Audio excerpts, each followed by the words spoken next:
రాజధాని మహానగరంలో ట్రాఫిక్ ఉల్లంఘనల నియంత్రణలో కొత్త శకం ఆరంభం కాబోతోంది.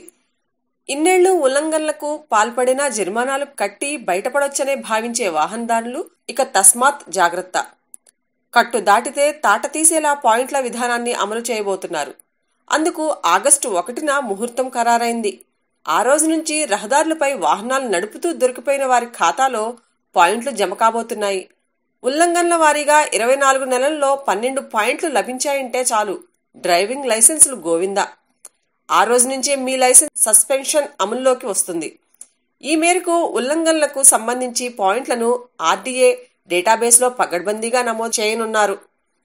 ఈ విధానం అమలు కానున్న ఆగస్టు 1 నుంచి ఉల్లంఘనల పాయింట్లను వాహనదారుల ఖాతాల్లో జమ చేస్తారు. ఒకవేళ 12 పాయింట్లు గనక అతడి ఖాతాలో జమ అయితే ఆ రోజు నుంచే డ్రైవింగ్ లైసెన్స్ ను సస్పెండ్ చేస్తారు.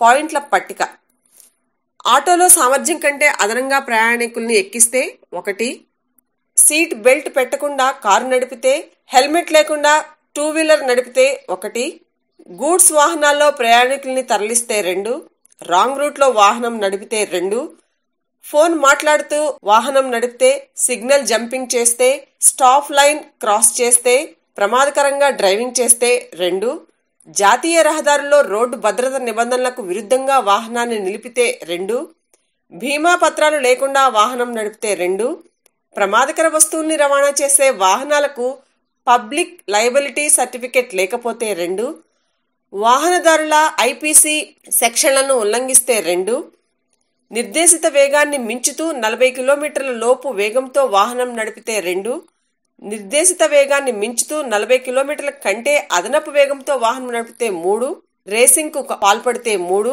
మద్యం తాగి 2 వీలర్ నడిపితే 3, మద్యం తాగి 4 వీలర్ నడిపితే 4, మద్యం తాగి బస్ లేదా క్యాబ్ లేదా ఆటో నడిపితే 5, ఐపీసీ 304A 304(2)ని ఉల్లంఘిస్తే, అంటే వాహనం అజాగ్రత్తగా నడిపి ఎదుటి వ్యక్తి మరణించేందుకు కారకులైతే 5, వాహనంపై వెళుతూ గొలుసు చోరీ లేదా దోపిడీకి పాల్పడితే 5.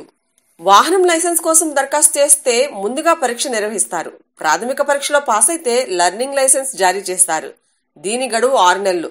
ఆ తర్వాతే పూర్తి స్థాయి డ్రైవింగ్ లైసెన్స్ మంజూరు చేస్తారు.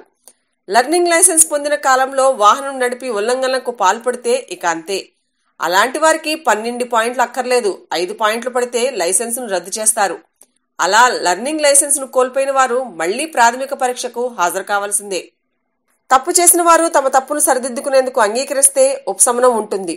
ఉల్లంఘనల ద్వారా పాయింట్లు సాధించిన వాహనదారులు ఆ పాయింట్లను తగ్గించుకునే అవకాశం ఉంది. రాష్ట్ర రవాణా శాఖ నుంచి గుర్తింపు పొందిన సంస్థ ఆధ్వర్యంలో నిర్వహించే defensive training course, motor vehicle accidental prevention కోర్సులో శిక్షణ పొందాలి. అలాంటి వారికి 3 పాయింట్లు తగ్గిస్తారు. నిర్ణీత 2 ఏళ్ల కాల పరిమితిలో ఇలా 2 సార్లే పాయింట్లను తగ్గించుకునే అవకాశం ఉంది. ఇవండి రేపటి నుంచి అమలు కాబోయే రూల్స్. తస్మాత్ జాగ్రత్త. ఈ వీడియోపై మీ విలువైన కామెంట్స్ మాతో షేర్ చేసుకోండి. సబ్స్క్రైబ్ చేసుకోవటం మర్చిపోకండి.